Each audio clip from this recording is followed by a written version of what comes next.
Hey friends, this is Kelly Calabrese, and today I wanted to talk to you about taking a break from your divorce. So, what does that mean?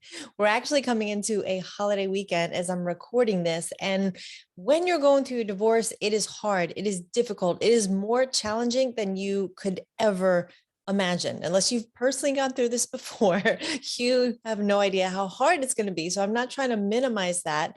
But what I'm saying is, it can't all be hard. It can't all be difficult. It can't all be struggle.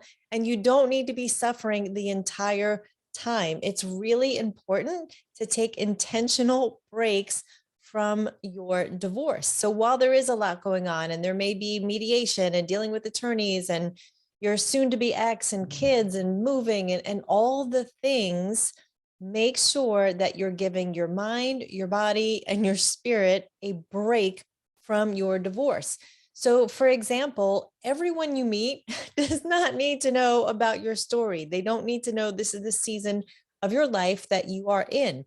So, step away from the chaos and do the opposite of that, which is peaceful things and also fun things. So, the peaceful things could be time in nature, spa day, girlfriend time, meditating, reading, just, being by water, whatever gives you peace, do that.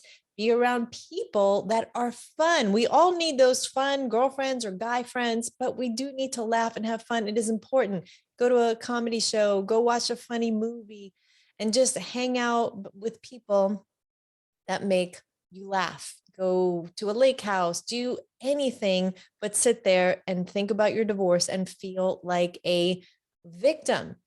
I don't know what it is that you love, but you do. Maybe it's been a long time. So take some time and promise yourself to take a break. If you find yourself thinking about all the details of your divorce, have some cue like stop it, or have a stone in your pocket that you can squeeze and remind yourself to get back to a state of happy. And I will tell you, your kids, if you have them, want and need to see mom or dad, if you're a dad watching, happy. They want to know that mom's not just sitting home crying all the time, that it's not just gloom and doom and decaying and death and dying and grief all the time. They want to see mom got off the couch or out of bed, or she pulled her head up, or she put on some lipstick or a cute dress or something, and she went out with friends and she had a good time and she came home re-energized with a just fun spirit. And invite the kids to do things too. In fact, give them some authority and control and ask them, like, hey guys, let's go do something fun. When's the last time you said that with your kids? And let them each pick something, give them some authority to choose. So we don't do that a lot of times as parents. We might not get those options all the time, but let each child create a fun night for you to do with them, or a whole weekend. But mix it up, break it up, get out of the sobbing, get out of the Groundhog Day, get out of the minutia and the details of the divorce. I'm inviting you, encouraging you to go do something fun. It doesn't have to be expensive, and don't overcommit to something that's going to stress you out.